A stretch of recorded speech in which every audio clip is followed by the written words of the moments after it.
নমস্কার বন্ধুরা, চলে এসেছি নতুন আবার একটা ব্লগ নিয়ে। তোমরা কেমন আছো? আশা করি খুব ভালো আছো, আমিও খুব ভালো আছি। তো চলো ব্লগটা আজকে শুরু করি। দেখো, সকাল সকাল ঘুম থেকে উঠে মড়াইতলার সামনে গোবর জল দিয়ে ছড়া দেওয়া হয়ে গেছে, পরিষ্কার করা। এটা আমাদের গ্রামের দিকে এখনো এই চলটা রয়েছে, যেটা আগে ছিল, কিন্তু আমরা এখনো এখানে মেনে চলি। যেহেতু আমাদের আশেপাশে সবাই মেনে চলে, তো আমরাও সেটা মেনে চলি। তো চলো দেখি বাড়ির বাকির অবস্থাগুলো কি হয়ে আছে, গাছগুলো। সকালে উঠে আমার এটাই প্রথম কাজ, আমি গাছপালাগুলো আগে একটুখানি দেখে নিই সব ঠিকঠাক আছে কিনা। তো বাইরের দিকে এসে দেখলাম মেয়ের গাড়িটা বাইরে পড়ে আছে, সারা রাতই বাইরে পড়েছিল, যেটা ঠিক ঠিক নয় বলে মানা হয়। আর এদিকে বেগুন গাছটা দেখছি একটা বেগুন এসেছে। এটা ৩-৪ বছরের পুরনো গাছ, খুব সুন্দরভাবে একদম ফল দিচ্ছে। এবছরও দেখো প্রথম বেগুন এবছর হলো, বেশ ভালোই হয়েছে গাছে, কিন্তু বেগুনের রংটা একটু সাদা সাদা হালকা কালারের। আর এই দেখো এদিকে টগর গাছটায় কত ফুল আসছে এবার দেখো। এর আগে যে লেবু গাছটায় চাপা পড়েছিল, তার জন্য ঠিকমতো ফুল আসছিল না। তোমাদের তো আমি দেখিয়েছিলাম যে লেবু গাছের ডালটা চেপে ধরেছিল, যার জন্য ডালটা কেটে দেওয়া হয়েছে। তো এবার দেখো প্রচুর ফুল আসছে, আশা করি পুজোর আগে ভরে যাবে একদম গাছটা। এখন আমি এই সাদা ফুলগুলো নিয়ে বা এখনও ঠাকুরের পায়ে চরণে অর্পণ করছি। অনেকটা অনেকটা ফুল হচ্ছে। আর অতসী গাছটাও তো সুন্দর বেশ হয়েছে, এখনও ফুল আসা শুরু হয়নি। তো সকালবেলা ভাবলাম মেয়েটা ঘুম থেকে উঠে পড়েছে, মেয়েটাকে একটুখানি নিয়ে ঘুরি, কারণ ও সকাল সকাল খুব উঠে পড়ে। যেহেতু আমি উঠে পড়েছি পাশ থেকে, সেহেতু ও উঠে পড়েছে। আর এদিকে আমার বড় মেয়ে, আমার হাজব্যান্ড কেউই ওঠেনি তখন, খুবই প্রায় সকাল সকাল একদম ভোরবেলা বলতে পারো। তো ঘুমের ঘোরে উঠে মাম্মামকেই খোঁজে ও। তো সেই জন্য একটু কোলে নিয়ে বাইরে পায়চারি করছিলাম, ওকে একটু আদর করছিলাম। সকালের ঘুম থেকে ওঠার পর মায়ের আদরটা খুবই জরুরি বাচ্চাদের জন্য। তো সেই জন্য মেয়েটাকে সঙ্গে নিয়ে একটু ঘুরে তারপর ওরা উঠলে তারপর আবার সকালের রুটিন স্টার্ট হবে। তো দেখো এদিকে ওয়েদার তো দেখছি মনে হচ্ছে আজকেও বৃষ্টি হবে, রোদের কোনো লক্ষণ বুঝতে পারছি না। তো জানি না কতদিন এখনও এরকম চলবে। তো রোজ সকালে উঠছি দেখছি এরকম ওয়েদার, ভালো লাগছে না। কিন্তু কিছু করার নেই, কারণ প্রকৃতির সঙ্গে তো কোনোভাবেই অ্যাডজাস্ট করা সম্ভব নয়। তো মেয়েকে নিয়ে অনেকক্ষণ ঘোরাঘুরি করে মেয়েকে তারপর ব্রাশ করালাম, মেয়ের ব্রেকফাস্ট করালাম। তারপর আমার হাজবেন্ড এবং আমার বড় মেয়ে ঘুম থেকে উঠেছে অনেকটা পর। ওরা আজকে একটু টাইম পেয়েছে, সেই জন্য ওদেরকে আমি ডিস্টার্বও করিনি। আর আমার ব্লগ তোমাদের কেমন লাগছে তোমরা প্লিজ কমেন্টস করে জানাবে। অনেকের সাপোর্ট পাচ্ছি, অনেকে বলছো তোমরা যে খুব ভালো হচ্ছে। প্লিজ তোমরা এইভাবে আমাকে একটু সাপোর্ট দাও, আমি অনেকটা এগিয়ে যেতে পারবো। তোমাদের তোমাদের সাপোর্ট ছাড়া কিছুই না। আমি এর আগেও বারবার বলেছি, আবারও বলছি, বলেই যাব যে তোমরা ছাড়া আমি কিছুই না। তোমাদের একটু সাপোর্ট আমাকে অনেকটা দূরে নিয়ে যেতে পারবে। প্লিজ তোমরা পাশে থেকো। আমি সুন্দর সুন্দর ভিডিও তোমাদেরকে অনেক কিছু উপহার দিতে পারবো। তোমাদের ভালো লাগার কথা চিন্তা করেই আমি বিভিন্ন রকমভাবে ভিডিওগুলো নিয়ে আসার চেষ্টা করি। একই জিনিস আমি বারবার দেখানোর চেষ্টা করি না, আমি যে যতটা পারা যায় একটু ভ্যারাইটি রকমের চেষ্টা করি। জানি না তোমাদের সবার হয়তো এখনও অতটা ভালো লাগাতে পারিনি, তবে অনেকজন আমাকে এখন আগের থেকে অনেক বেশি সাপোর্ট আমি পেয়েছি। চলো, অনেক কথা বলা হয়ে গেল, তোমরা প্লিজ পাশে থেকো, এটাই হচ্ছে আসল কথা।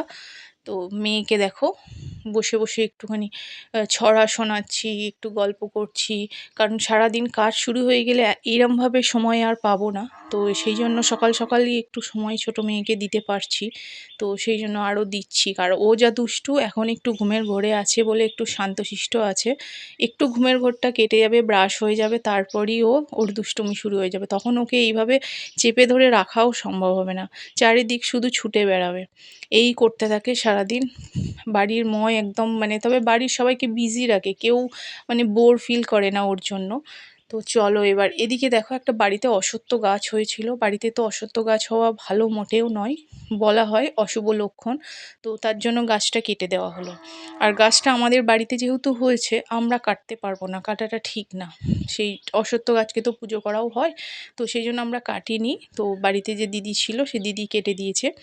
ফ্রিজ থেকে সকাল সকাল মাছগুলো বার করে নিলাম, মাছগুলো একটু শক্ত হয়ে গিয়েছিল ঠান্ডায়। তো কিছুক্ষণ বাইরে রেখে দিলে মাছগুলো ছেড়ে যাবে, তারপর আমি রান্না করতে পারবো। আর আজকে আমি কালকে যে কলাইয়ের ডাল বেটে রেখেছি, বড়া করে ঝাল করব, এটাও খেতে খুব ভালো হয়, একদম ঘরোয়া রান্না এটা। তোমরা বানিয়ে দেখতে পারো। তো আমি আগের দিন বেটে ফ্রিজে রেখে দিয়েছিলাম, তো সেটাই সকাল সকাল উঠে আমি সেগুলোই আগে করে নিচ্ছি, বার করে নিলাম।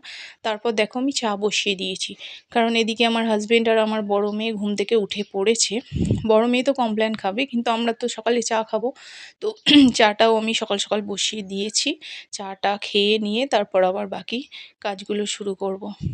তো রোজই তোমাদের এই ডেলি ব্লগ দিই, রোজই ডেলি রুটিনটা দেখাই, কিন্তু একটু চেষ্টা করি যাতে অন্য নতুনত্ব কিছু দেখানোর। তো দেখো, চায়ের সাথে দুটো বিস্কিট তো চাই, শুধু চাটা তো খাওয়া যায় না। তো চলে এলো চায়ের সাথে দুটো বিস্কিট। চলো আমাদের টি টাইমটা এনজয় করে গল্প করে মানে আমাদের শেয়ার ভাগ করে নিই। এই সময়টা একটু এনজয় করি আমি, বেশ বসে গল্প করে ভালো লাগে। আর এদিকে মেয়ের তো দুষ্টুমির শেষ নেই, দেখো কি কাণ্ড করছে কচ্ছপটার ওপর। কচ্ছপটাকে প্রথমে দুঘা মেরেছে, তারপর তাকে আদর করা হচ্ছে। এখন ওকে আমি বলছি একটু লেগেছে তো কচ্ছপটার, কেন মেরেছো? তো তার জন্য ফুঁ দিচ্ছে, তাকে জড়িয়ে ধরে আদর করছে, এরকমই করে। কাউকে মারবে তারপর আবার বলবে কাঁদো কাঁদো, মানে আমাদের যেহেতু আমাকে আমার ওর বাবাকে প্রথমে মেরে নেবে, তারপর চোখে হাত দিয়ে বলবে কাঁদো, তারপর ও আবার তাকে আদর করবে। দেখো দুষ্টুমি করছে। আর তারপর এই জায়গাটার মধ্যে আমার ড্রাই ফ্রুটসের বক্সটা রাখা আছে, সেটাও ও জানে, সেই জন্য বারবার আমাকে ও বলবে মা কিছু একটা খাবে, আর ওইদিকে আমাকে হাতটা দেখাবে। আমি বুঝতে পেরে যাই যে ও এই ড্রাই ফ্রুটসের কথাই বলছে। তো সেই বলছিল, চিৎকার করছিল বাধ্য হয়ে, তখন আবার একটু ড্রাই ফ্রুটস বার করে দিতে হলো সকালবেলা। খালি পেটে ছিল না, ব্রেকফাস্ট হয়ে গেছিলো, তার জন্য দিলে এখন কোনো অসুবিধা নেই। দেখো কত খুশি হয়েছে ড্রাই ফ্রুটসগুলো পেয়ে। ওকে ওই দুটো তিনটে কিশমিশ ওখান থেকে বার করে দিই, ব্যাস ওতেই ও খুশি। আবার অনেকক্ষণ পর যখন মনে পড়বে তখন হয়তো আবার চাইবে। তো মেয়েদের সমস্ত টিফিন সকালের ব্যবস্থা করে টরে নিয়ে আমি স্নান সেরে কাচাকুচি করে এবার আমি চলে এলাম পুজো করতে। পুজোর জন্য আমার জানো সকাল সকাল অনেক ফুল লাগে, এবং বাড়িতেই যখন অনেক ফুল গাছ, তো ফুলগুলো আমাকে তুলে নিতে হবে। তো সেই জন্য সকালবেলা আমি উঠে স্নান সেরে আগে পুজো ফুলগুলো তুলে নিচ্ছি। দেখো অনেক ফুল পেয়েছি আজকে, খুব খুশি, ঠাকুরকে পুজো দিতে পারবো। তো এবার আমি ব্রেকফাস্টটা বানাবো, পুজো হয়ে গিয়েছিল। ব্রেকফাস্টে আজকে খোলা শুদ্ধ যে আলু হয় তাকে গোল গোল করে কেটে 5 ফোড়ন শুকনো লঙ্কা ফোড়ন দিয়ে ভাজবো। মুড়ি দিয়ে খেতে এটা খুবই ভালো লাগে, এবং ঘরোয়া জিনিস একদম, মানে কোনো মানে বাহাদুরি কিছু নেই, কোনো কিছু মানে একদম ইয়ে না, একদম হেলদি জিনিস, অল্প তেল দিয়ে বাড়িতে করে বেশ মুখরোচক, খেতেও ভালো লাগে। অনেকে ভাতের সাথেও এটা খায়, কিন্তু আমরা মোস্টলি মুড়ির সাথেই এটা খাই। কখনো কখনো টেস্ট চেঞ্জ করার জন্য আমি এইভাবে বানাই। এমনি নর্মাল আলু ভাজাও করি, কিন্তু আবার কখনো কখনো এইভাবে খোলা শুদ্ধ আলু ভাজাটাও আমি বাড়িতে বানাই। আমার হাজব্যান্ডও পছন্দ করে, এবং আমার মেয়েকেও যদি আমি মুড়িটা এইভাবে মেখে দিই ও খেয়ে নেয়, অসুবিধা করে না, ওর খাওয়াতে কোনো সমস্যা নেই। ওকে যাই বানিয়ে দাও ও না বলে না, তবে একটুখানি ভালো করে মেখে দিতে হয়। তো এবার আমি মাছগুলোর ব্যবস্থা করব। মাছগুলো সকালে তো বার করেছি, কিন্তু এতগুলো মাছ তো আমার লাগবে না। তো দেখলাম, গুনে দেখে আমি যেগুলো প্রয়োজন রেখে দিলাম। আর এই যে দুটো মাছের মাথা, এগুলো আমি ফ্রিজে ভরে রাখবো, কারণ এগুলো দিয়ে ভাবছি কিছু একটা বানাবো মানে মাছের মাথা দিয়ে যে ধরনের রেসিপি বানানো হয়, মুগের ডাল অথবা কোনো তরকারিতে, বাঁধাকপির তরকারিও খুব ভালো হয়। তো এরকম কিছু বানাবো, তো সেই জন্য ওগুলো ফ্রিজে রেখে দিলাম। আর যে কটা বাইরের আছে সেগুলোকে ভালো করে তেল নুন মাখিয়ে রাখলাম। আজকে মাছের ঝোল বানাবো। অনেক দিন মাছের ঝোল খাওয়া হয়নি। মাছের ঝোলটা ভাতের সাথে খেতে একটু বাড়িতে লেবু আছে, লেবুর রস দিয়ে খুব সুন্দর লাগে। তো দেখো আমি ওই জন্য মাছটাকে ভালো করে নুন হলুদ মাখিয়ে ঢাকা দিয়ে রেখে দেবো, কারণ এখনই তো আমি বানাচ্ছি না, একটু টাইম লাগবে। আর নুন মাখিয়ে রাখলে একটুখানি বেশিক্ষণ রেখে দিতে হয়, যাতে মাছের মধ্যে নুন ভাবটা একটু ঢুকে যায়। সেটা তোমরা সবাই জানো, আমার নতুন করে বলার কিছু ছিল না, তাও আমি তোমাদের বলে দিলাম। তো দেখো আমার হয়ে গেছে এটা। এবার আমি চলো, আমার ব্রেকফাস্টও রেডি, এদিকে আলু ভাজাটা দেখো ঠিক এইরকম দেখতে হবে। আলুটা সেদ্ধও হয়ে গেছে এবং হালকা হালকা ফ্রাই হয়ে গেছে, খুব একটা ডিপ ফ্রাইও হবে না, হালকা ওপরে একটা ব্রাউন ব্রাউন ভাব আসবে, ফ্রাই ভাব আসবে, তারপর নামিয়ে নিয়েছি।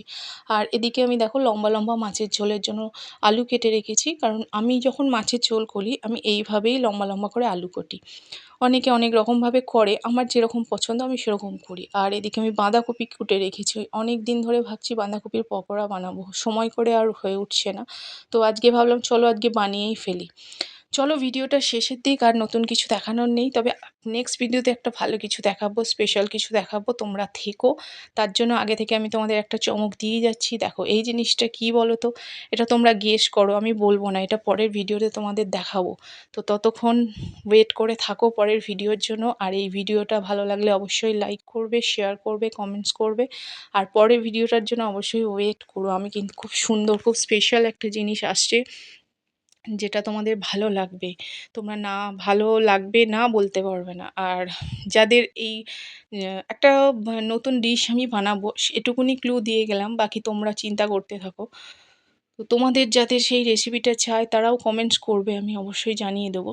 তো দেখা হচ্ছে নতুন আবার একটা ভিডিও নিয়ে, ততক্ষণের জন্য টাটা, বাই বাই।